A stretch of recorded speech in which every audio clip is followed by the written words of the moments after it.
Welcome to Speak English Now podcast with your host, Georgiana, the podcast that will help you to speak English fluently with no grammar and no textbooks.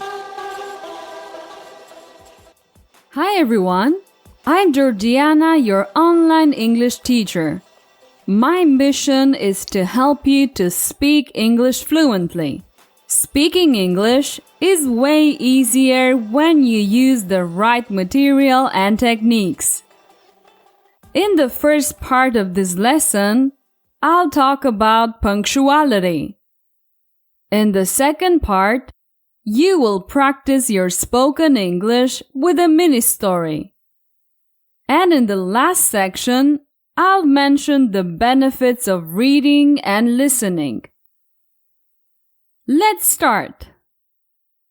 Hi, are we meeting at 5 p.m. to go to the movies? Yes, of course. No problem. I'll see you then at 5 p.m. sharp. Just be punctual this time. The movie starts on time. This would be a typical conversation between two friends. Unfortunately for some people, punctuality is something, let's say, flexible. I particularly like to be very punctual, and if I meet with a friend, I always arrive a few minutes early. Punctuality, it's when we arrive somewhere on time. Someone unpunctual doesn't arrive on time. And sharp means exactly on time. If you hang out with friends, it's okay if you're 5 minutes late. It's best if you arrive exactly on time, but very few people arrive exactly on time. Besides, it's not the same whether someone is waiting for you outdoors or in a coffee shop. Of course, if you have a meeting with a client or it's business related, it's better to be punctual. When you are late, it's best to inform people that you won't be there on time, so send a message or just call. By the way, this is the typical phrase used by people who are late. Have you been waiting long?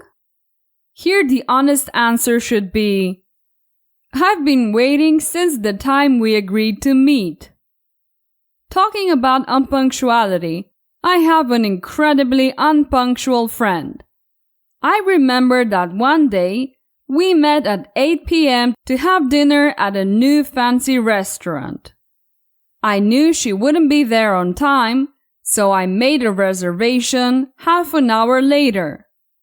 After waiting for about 1 hour, I decided to give her a call to find out if she was on her way. Guess what? She was still about 40 miles away, so she couldn't make it in time for dinner. That night, I ended up having dinner alone. Luckily, the food was absolutely delicious. Great! Now you can practice with a mini story. You'll be able to go over the vocabulary we saw in the first section. A mini story is very simple. I give you information using phrases and then I ask you questions. I recommend that you listen several times until it's easy to answer. Just relax and enjoy. Let's start.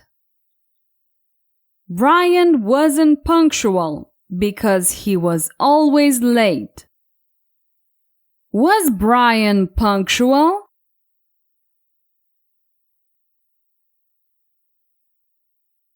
No, Brian wasn't punctual. He was always late.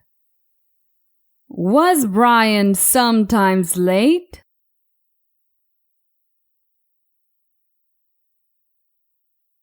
No, Brian wasn't sometimes late. He was always late. Was Brian unpunctual?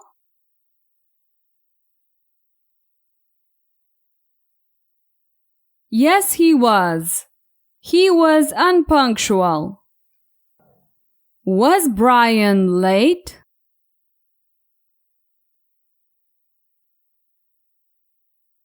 Yes, he was late.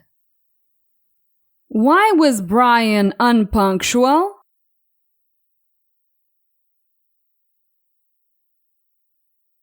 Because he was late. Brian was unpunctual because he was late. Who was late?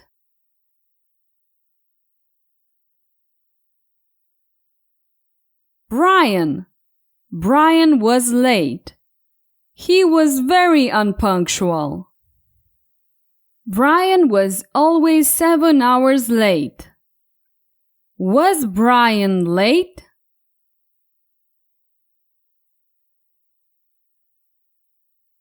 Yes, he was late. Was he 5 hours late?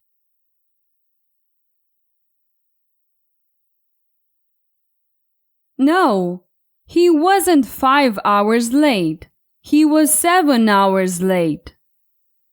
Why was Brian unpunctual?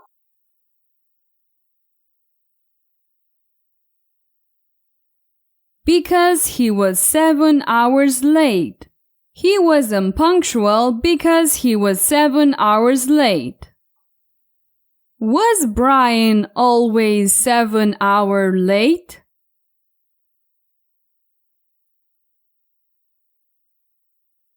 Yes, he was always 7 hours late.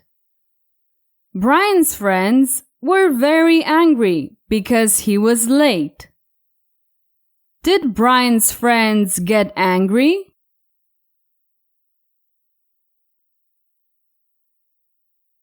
Yes, they got very angry. They were angry because Brian was late. Did Brian's friends get very angry?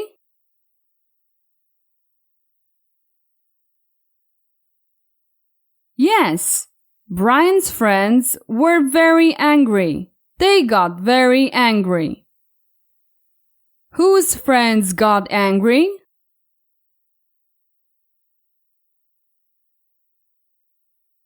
Brian's friends. Brian's friends got very angry. Why did they get angry?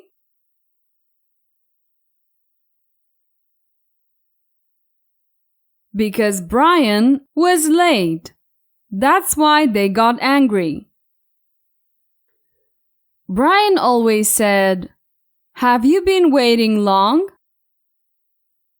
Did Brian say, "Have you been waiting for a short time?"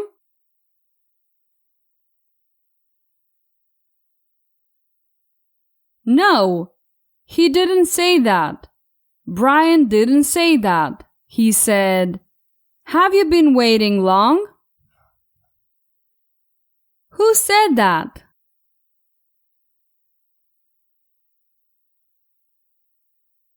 Brian. Brian said that.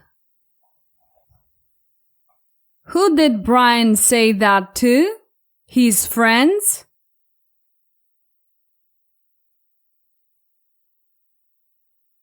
Yes, to his friends. He said that to his friends. Brian was always late and said that. Did Brian say that to his enemies?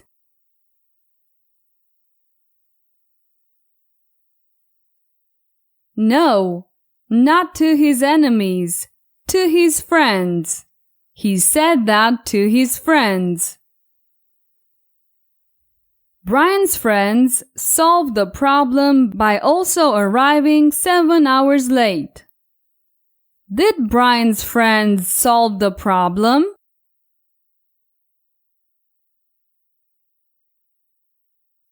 Yes, they solved the problem. What did they solve?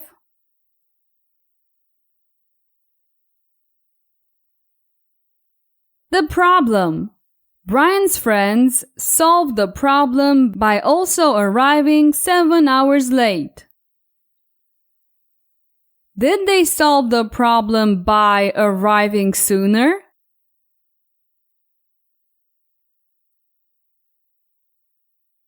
No, they didn't solve the problem by arriving sooner. They solved the problem by arriving 7 hours late. How many hours?